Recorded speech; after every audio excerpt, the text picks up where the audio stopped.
கந்தசஷ்டி விரதம் ஸ்பெஷல். வேண்டுவன எல்லாம் தரும் கந்தனின் 16 நாமங்கள். வியாசர் ஸ்கந்த புராணத்தை ஆரம்பிக்கும் போதே கந்தனின் உன்னதமான 16 பெயர்களை கூறி அதற்கு பலஸ்துதியும் கூறுகிறார். முருகனின் 16 நாமங்களை கூறுவதற்கு முன்பும் பின்பும் பாலஸ்துதி கூறுகிறார். கோரிய பொருட்களை அடைவதற்காக எல்லாம் அறிந்தவனும் எங்கும் உள்ளவனுமாக சுப்பிரமணியனை நமஸ்கரித்து முருகனின் 16 நாமங்களை கூறுகிறேன். 1. ஞான சக்தியாத்மா, ஞானம் சக்தி ஆகியவற்றின் உருவாக இருப்பவன். ஸ்கந்தன், சத்துருக்களை அழிப்பவன்.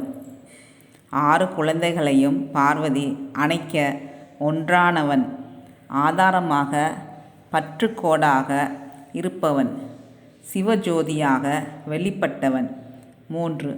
அக்னிபூ, அக்னியில் உண்டானவன், அக்னியால் ஏத்தப்பட்டவன், அக்னி ஜோதியாக எழுந்தவன். 4.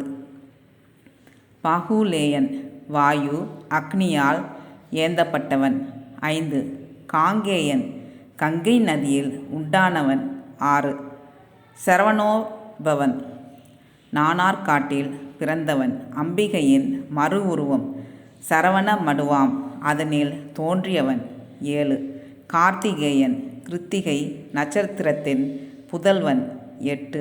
குமாரன், குழந்தையாக இருப்பவன், 5 வயதுக்கு உட்பட்டவன், இளைஞன், யுத்தத்திற்கு அதிபதி, நிந்திப்பவரை அழிப்பவன், மன்மதனை போல அழகானவன், லக்ஷ்மி கடாட்சம் அளிப்பவன், அஞ்ஞானம் அழித்து ஞானம் ஈபவன்.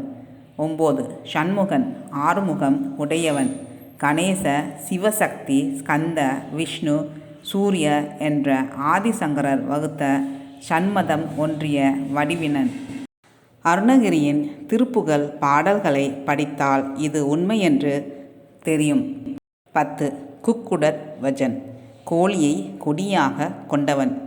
சூரசம்ஹாரத்துக்கு அக்னியே கோழிக்கொடியானான். சூரசம்ஹாரத்திற்கு பிறகு ஒரு பாதி கோழி கொடியானது.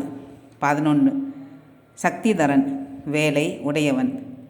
சூரசம்ஹாரத்திற்கு பராசக்தி வேலாக மாறிட அதனை ஏந்தியவன். 11 ருத்ரர்களே முருகனுக்கு ஆயுதமாயினர். 12. குகன், பக்தர்களின் இதய குகையில் வசிப்பவன், முருகனுக்கே உகந்த இரகசிய திருநாமம். இந்த குகரம்மத்தை லயகுகன், யோககுகன், அதிகாரகுகன் என்பர். லயகுகன் உயிரை ஒளிவில் ஒடுக்கி ஒளிவில் ஒடுக்கம் என்ற பதவி தருபவன். யோககுகன் ஒடுங்கிய உயிரை விரிய செய்து யோக சக்தியை அளிப்பவன். அதிகாரகுகன் பஞ்சருத்தியங்கள் நடத்தி அதிகாரம் அளிப்பவன். 13. பிரம்மச்சாரி, வேதஸ்வரூபன், பிரம்மம் ஸ்வரூபம், பிரம்மத்திலேயே லயித்திருப்பவன். 14. ஷான்மாதுரன், 6 கிருத்திகா நட்சத்திர தேவிகளை தாயாக உடையவன். 15.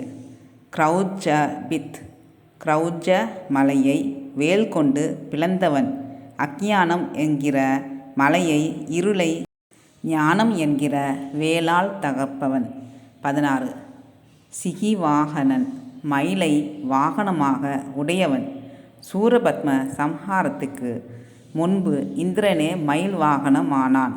சூரசம்ஹாரம் முடிந்ததும் மாமர பாதிசூரனே மயில் வாகனம் ஆனான். மேலும் இந்த 16 நாமங்களை உச்சரிப்பதால் வரும் பலன்களை வியாசர் கூறுகிறார். அன்புடன் எப்போதும் இந்த 16 நாமங்களை ஜெபித்தால் திருமணத்திலும், செல்ல முடியாத வழியில் செல்லும்போது, வெல்ல முடியாத கடினமான காரியத்திலும், கவிஞன் ஆவதிலும், மகத்தான உயர்ந்த சாஸ்திரங்களிலும் வேண்டிய பலனை அடையலாம். கன்னிகை வேண்டுபவன் கன்னிகையையும், வெற்றியை வேண்டுபவன் வெற்றியையும், பிள்ளைப்பேறு வேண்டுபவன் புத்திரர்களையும், பொருள், தனம், நீண்ட ஆயுள், ஆரோக்கியம் யாவரையும் வசீகரிக்கும் தன்மை, பொருள், தானியம், சுகம் யாவும் பெற்று இன்புறுவான்.